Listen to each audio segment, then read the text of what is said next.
Geese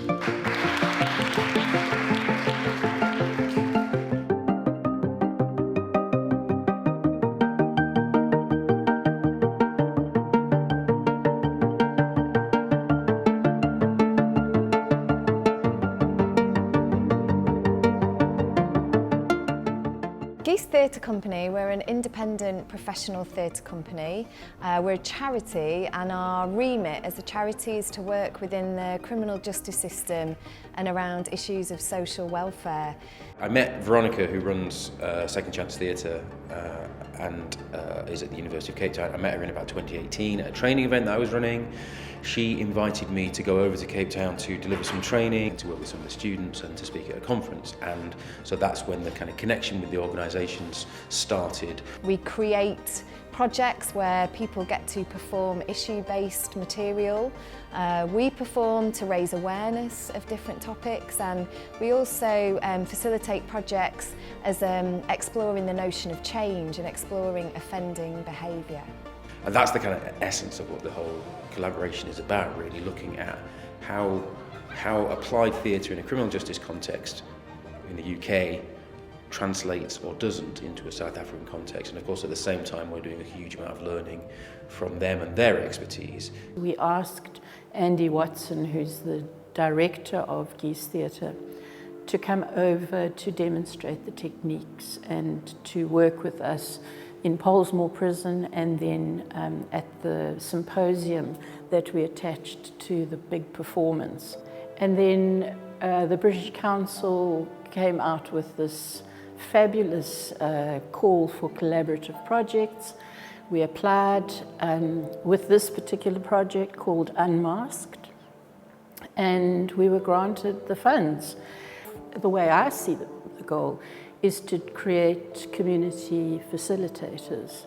Facilitators not just of theatre, but also facilitators of personal growth with the participants that people work with. And the principle is to give back to the communities where people came from. So these, we call it the chatterbot. When you ask the chatterbot. Geese, we've always used masks in our work. It's a big part of who we are and what we do in every aspect of our portfolio of work. For Second Chance, that's completely new, the whole idea and concept of working with mask. And I think, you know, we were keen to share our use of mask with them, but also with an awareness that a lot of the masks that we use have got very kind of UK-specific concepts. In South Africa, we have 11 official cultures and more so to navigate and to consider. Because how do we create a series of masks that's relatable to many cultures, and that we're able to kind of design and construct these masks in a way that we don't exclude any culture or subculture that we engage with within our prison systems, but also outside of our prison systems on a day-to-day basis. So we were sharing our own use of masks, and what Second Chance and the team have done over there is think about what it is we do, but then design and create and make and develop their own masks, which maybe read better for the sorts of people that they're working with. Being incarcerated in prison, maximum section, with the type of people that you are locked up with, you need to wear a mask of authority, of you have power, you're not afraid. Even though sometimes you may feel terrified, you're lonely, you just need to wear a mask. And I think the thing excited me about this project was when I heard this talk of decolonizing the mask and really thinking, what does that mean? Where does mask come from? Who owns it? What language do we use with it? What kinds of masks are we using? And then how do we do the talking across a multilingual group? And once we've kind of created these masks, we'll then start on the next process, which is deciding what the color palette should be, which is another big not necessarily an obstacle, but a big thing to consider. You know, when race has influenced our day-to-day in South Africa, and the struggles that we encounter. So we brought in Stephen Porges' theories of polyvagal theory as a way to help us understand physically what is happening in the body in terms of reacting to triggers from the environment and from within. So we use these colours that he lays out in polyvagal theory, as the red symbolising fight and flight, and the blue takes us down to a freezing state, and then green is this idea of the vagus nerve's ability to take us into a place of flow, if you like. And from that place is where we are open to connecting, to really deeply listening to each other, forming relationships, taking in information, having the ability to really form language and thoughts. But we've definitely started to explore a little bit more the Navarasas, kind of working on 9 base emotions that we will explore. So kind of taking the features of our fragment masks and rooting each one in an emotional state. So whether it is love and joy, to sadness, to pride, to courage, to anger, disgust. Because I think the beautiful thing is what you've demonstrated is like you created a beautiful world with the for David with other people in it and other characters and a job and a place where he lives. And so it's now, what I would be suggesting is how do we use the theatre now to really pull the audience into that world, and what can we then do with it? Zero. Shake it off and give them a snack. Hello, Nawal and Ashley. Welcome back. Welcome back. After this, then we explore what happens next after the crime has been committed. Because, like we saw in the end, we wanted to just go off on something, right? So we pull out some key moments, like a freezing point, and we'll say, okay, what do you as an audience think? What happens here, or what happened there? We'll get people projecting on different points of views, obviously, and then we'll take that into consideration and then hard seat the character and see what the character has to say about what happened in the scene, and also the feelings and emotions that comes from it. Also using the different masks to respond in a different way, and also a way of deflecting their actual feelings. And then there's a point where we ask the character to actually lift his mask to reveal the inner feelings of the character. But what was interesting is that those masks were used as an emotional defense rather than an archetype or a stereotype.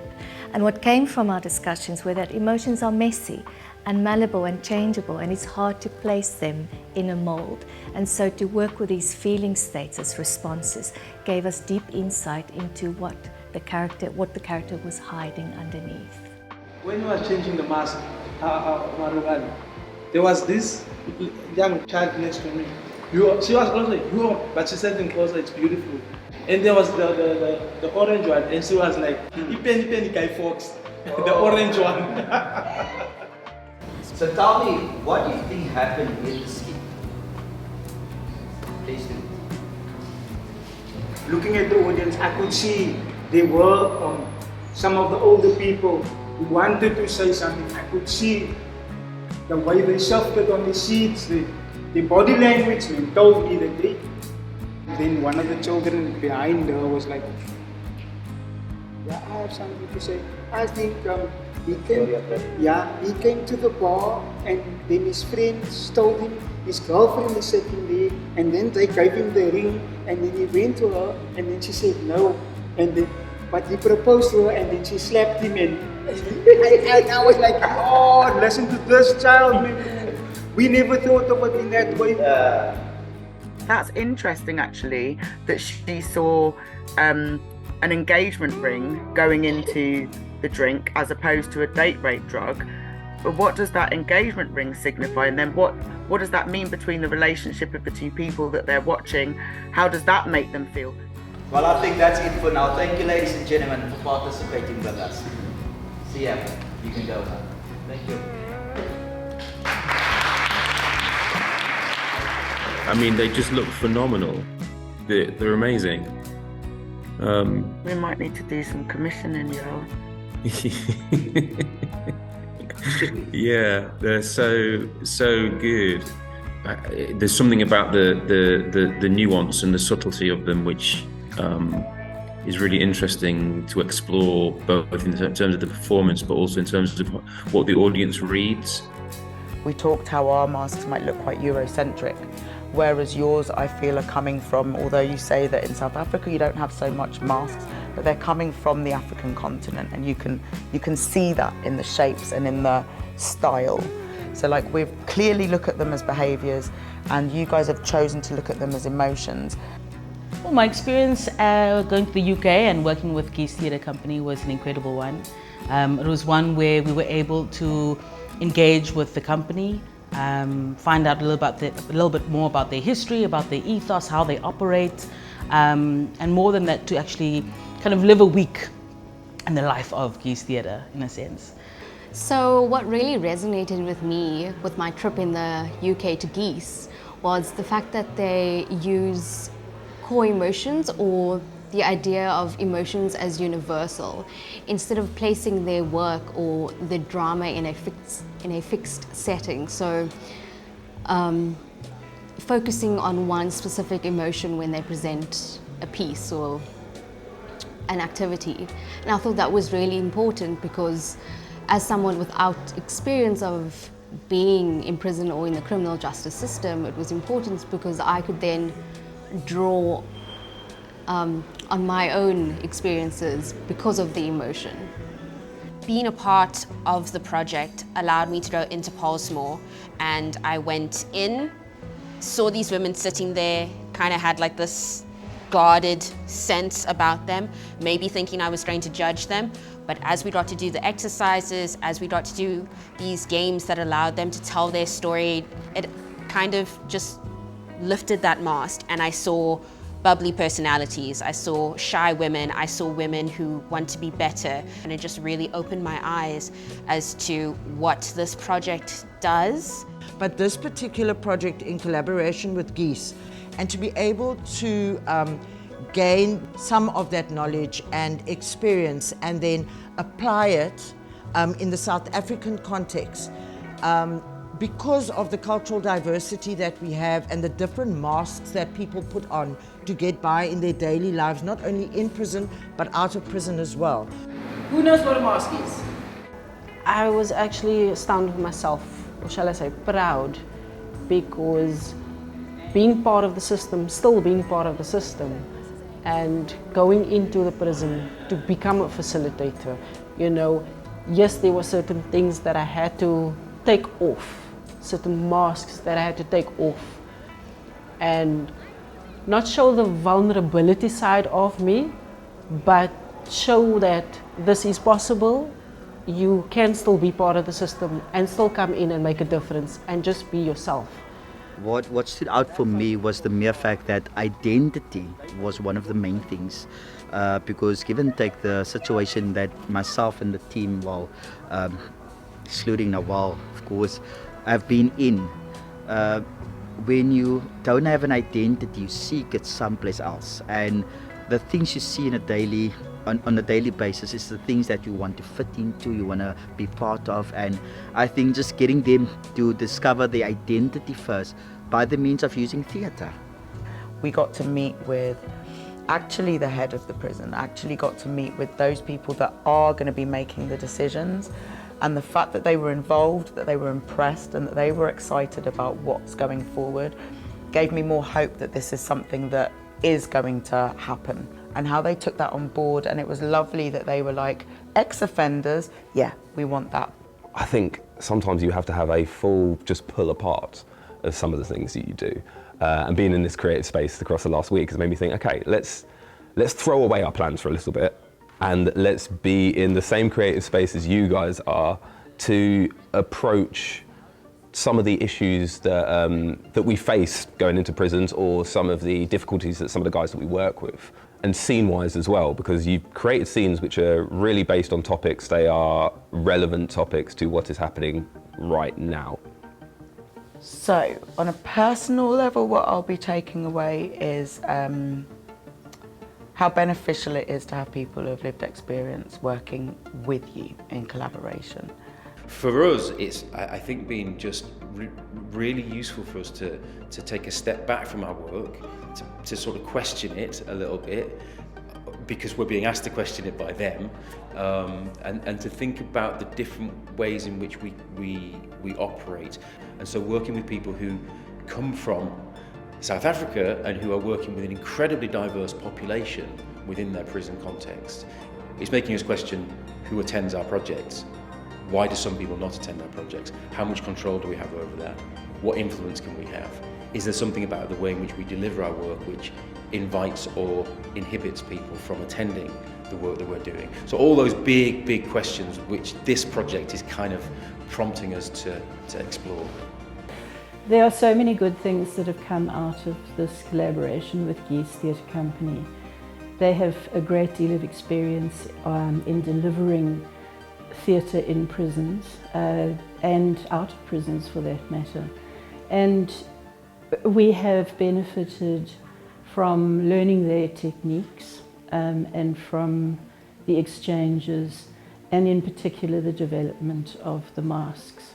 I think our main takeaway is that we've developed a repertoire, a greater repertoire, and a program of delivery over 12 hours in prisons and communities, and refined our thinking about what it is that we are trying to do. It's been very successful, and look forward to more collaboration in the future.